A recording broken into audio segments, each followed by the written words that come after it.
کوئی آزمائش خالی ہاتھ نہیں جاتی، کبھی یہ صلہ دے جاتی ہے اور کبھی ٹل جاتی ہے، کبھی اللہ کے ہاں مقبولیت دے جاتی ہے اور کبھی دعا کرنے کا سلیقہ دے جاتی ہے۔ اللہ سبحانہ و تعالیٰ جو آزمائشیں بندے پہ ڈالتا ہے، ان میں سے کوئی ایک بھی انسان کو خسارے میں نہیں ڈالتی۔ زبان پہ شکر رکھیں، اللہ تعالیٰ بڑا مہربان ہے۔ رب سے جڑنے والے مشکلات سے گھبراتے نہیں، پریشانی درجات بلند کرتی ہے۔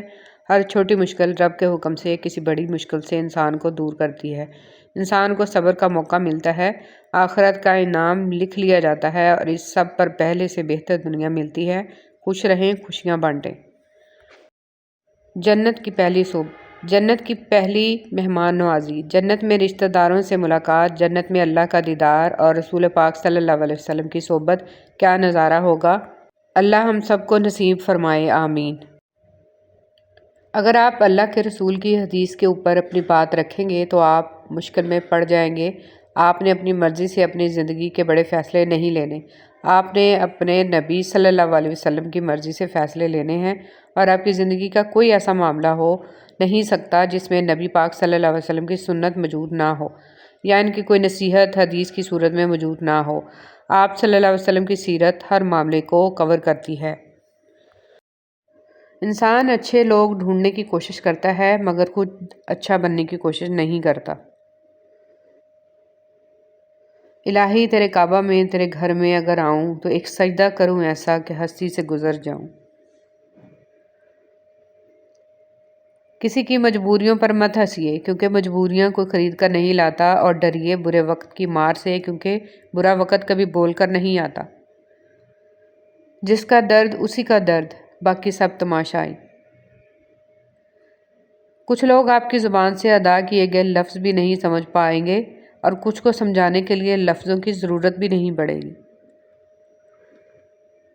اپنوں کی غلطیاں بھی اپنے جیسی ہی ہوتی ہیں، مل جل کر سدھار لیں کیونکہ انسان تو خطا کار ہے، مگر انا اور تکبر میں رہ کر دوسروں کے جھکنے کا انتظار نہ کریں۔ رشتوں کی بقا کا راز یہی ہے۔ رویے کو تبدیل کر دینا بہترین معذرت ہے۔ ہمارا گھر کتنا بھی بڑا کیوں نہ ہو، کپڑے کتنے ہی مہنگے اور خوبصورت ہوں، ہم کتنے ہی امیر ہوں، لیکن ہم سب کی قبریں ایک جیسی ہی ہوں گی۔ زندگی میں جو ہم چاہتے ہیں وہ آسانی سے نہیں ملتا، لیکن زندگی کا سچ یہ ہے کہ ہم بھی وہی چاہتے ہیں جو آسان نہیں ہوتا۔ اللہ تمہارے جسموں اور تمہاری صورتوں کو نہیں دیکھتا، بلکہ وہ تو تمہارے دلوں کو دیکھتا ہے۔ اگر کوئی ہمارے لیے وقت نکالتا ہے یا ہمارے لیے کچھ کرتا ہے تو ہم نے اس کا بھی شکر ادا کرنا ہے۔ شکریہ کا ایک بول دینا دوسرے انسان کو یہ باور کراتا ہے کہ ہمیں اس کی کوشش کا احساس ہے۔ اس دنیا میں سے اگر آپ احساس نکال دیں تو پیچھے کیا رہ جاتا ہے آپ؟ دنیا داروں پر اپنے دکھ مت ظاہر کرو، یہ وہاں چوٹ لگاتے ہیں جہاں پہلے ہی زخم ہو۔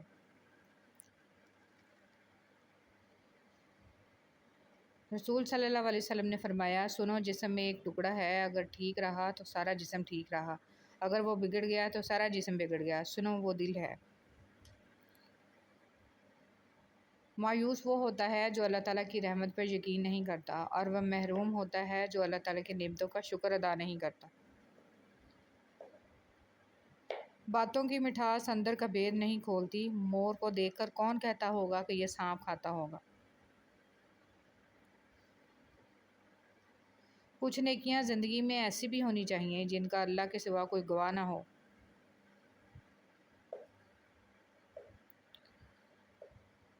موت کے ہوتے ہوئے انسان میں اتنی اکڑ ہے، ذرا سوچیں اگر موت نہ ہوتی تو کتنے غرور سے بھری ہوئی ہوتی یہ دنیا۔ جب کسی انسان پر اچھا وقت آتا ہے تو وہ بھولنے والی چیزوں میں سب سے پہلے اپنی اوقات بھول جاتا ہے۔ آہستہ آہستہ اس حقیقت کو قبول کرنا کہ زندگی ہمیشہ ہماری مرضی کے مطابق نہیں چلتی، کیونکہ ہوتا وہی ہے جو منظور خدا ہوتا ہے۔ اس لیے اللہ کی رضا میں راضی رہنا سیکھو، بے شک اللہ پاک کے ہر فیصلے میں کوئی نہ کوئی مصلحت چھپی ہوتی ہے۔ کسی رشتے کو کتنی بھی محبت سے باندھا گیا ہو، لیکن اگر عزت اور لحاظ چلا جائے تو محبت بھی چلی جاتی ہے۔ شیخ سعدی رحمۃ اللہ علیہ فرماتے ہیں، تم اپنی ہزار غلطیوں کے باوجود اپنے آپ سے محبت کرتے ہو، لیکن دوسروں کی ایک غلطی کی وجہ سے ان سے نفرت کیوں کرنے لگ جاتے ہو؟ یا تو خود غلطیاں کرنا چھوڑ دو یا دوسروں کو معاف کرنا سیکھ لو۔ جو زیادتی یہ سوچ کر کی جاتی ہے کہ کوئی میرا کیا بگاڑ لے گا، تو پھر ایسے معاملات اللہ کی بارگاہ میں بڑی جلدی پہنچ جاتے ہیں۔ بہت کم لوگ اپنی آنکھوں سے دیکھتے ہیں اور اپنے دل سے محسوس کرتے ہیں۔ حدیث مبارک، رسول خدا صلی اللہ علیہ وسلم نے فرمایا، میری امت کی عورتوں کے لیے سونا اور ریشم حلال کیا گیا ہے اور امت کے مردوں پر حرام کیا گیا ہے، اور جو اللہ پر بھروسہ کرتے ہیں اللہ ان کے لیے ضرور راستہ نکالتا ہے۔ جب آنسو نکل آتے ہیں تو ان میں صرف نمک اور پانی نہیں ہوتا، ان میں ماضی کی تکلیفیں، درد، دکھ، اپنوں کے ستم، چاہنے والوں کی بے اعتباری، کبھی نہ لوٹ کر آنے والوں کا غم، وعدوں کی پامالیاں اور نہ جانے کیا کیا احساسات اور جذبات چھپے ہوتے ہیں۔ انتظار ایک اذیت ہے، پھر چاہے ہاتھ میں موبائل پکڑے کسی کے میسج کا ہو، چوکھٹ پر بیٹھے کسی کے لوٹ آنے کا ہو، بستر پر لیٹ کر نیند کا ہو، یا زندگی سے ہار کر موت کا ہو۔ ایمان اور حیا دو ایسے پرندے ہیں، اگر ان میں سے ایک اڑ جائے تو دوسرا خود ہی اڑ جاتا ہے۔ حضرت علی رضی اللہ تعالیٰ عنہ۔ تہجد پڑھا کرو، حضرت علی رضی اللہ تعالیٰ عنہ نے فرمایا، لا حاصل کو اگر پانا چاہتے ہو تو تہجد پڑھا کرو، کیونکہ جو نصیب میں نہ لکھا ہو اسے تہجد کی دعائیں مقدر میں لے آتی ہیں۔ برا وقت بھی کمال کا ہوتا ہے صاحب، جی جی کرنے والے بھی تو تو کرنے لگتے ہیں۔ دھوکہ دے کر کوئی نہیں بچتا، کسی کی آہ نسلیں اجاڑ دیتی ہے۔ ہر عبادت کا پتہ نہیں ہوتا کہ وہ قبول ہوتی ہے یا نہیں، مگر درود شریف ایک ایسی عبادت ہے جو ادا ہوتے ہی فوراً قبول ہو جاتی ہے۔ لوگوں کے بدلے ہوئے مزاج ہی تو ہمیں انسان بناتے ہیں، ورنہ تو ہم سمجھ ہی نہ پائیں کہ زندگی کتنی مشکل ہے۔ ہجوم کے ساتھ غلط راہ پر چلنے سے بہتر ہے کہ ہدایت کے راستے پر تنہا چل پڑو۔ کبھی یوں بھی رب کا شکر ادا کیا کریں، نہ جانے کتنے خطرات آپ کے پاس آنے سے پہلے پلٹ جاتے ہیں، کتنے دکھ آپ کو چھو کر گزر جاتے ہیں، کتنی خوشیاں بنا مانگے آپ کے قدموں میں رکھ دی جاتی ہیں، اور کتنا سکون آپ کا مقدر بنا دیا جاتا ہے۔ الحمدللہ رب العالمین۔ توکل کے دو مرحلے ہوتے ہیں، ایک وہ جب اس بات کا یقین ہوتا ہے کہ جو مانگا ہے وہ مل جائے گا، اور دوسرا وہ جب اس بات کا یقین ہوتا ہے کہ جو مانگا ہے وہ نہ بھی ملا تو اس میں کوئی نہ کوئی بہتری ضرور ہوگی، اور جو شخص اللہ پر بھروسہ کرے تو وہ اسے کافی ہے۔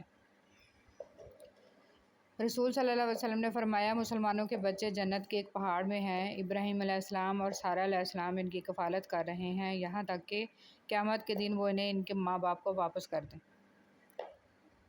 اس باپ کو اپنے مصروف وقت میں سے وقت دے، لیکن اس دو سے محبت کرو جب آپ کو اس کی ضرورت ہو اور وہ آپ کے لیے اپنی مصروفیت چھوڑ دے۔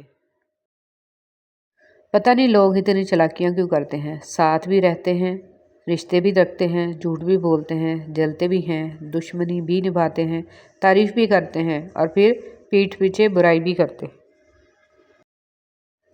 کچھ چیزوں اور لوگوں کو کھونا ہم افورڈ نہیں کر سکتے، لیکن ہمیں ان کو کھونا پڑتا ہے، ان سے دستبردار ہونا پڑتا ہے، پھر چاہے وہ ہماری خوشی کی پہلی اور آخری وجہ ہی کیوں نہ ہو۔ یقین کی ایک ڈور ٹوٹتی ہے تو رب ہمیں دوسری ڈور سے فوراً جوڑ دیتا ہے، ہم تھک کر رکتے ہیں تو وہ چلنے کی ایک نئی وجہ دے دیتا ہے، وہ ہمیشہ ہمارے ساتھ رہتا ہے، آزمائش کے ساتھ بھی اور آزمائش کے بعد بھی۔ زندگی کی سب سے بڑی دولت روپیہ پیسہ نہیں ہوتا، بلکہ سب سے بڑی دولت وہ مخلص دوست، محبت اور عزت ہے جو لوگ آپ کو سچے دل سے دیتے ہیں۔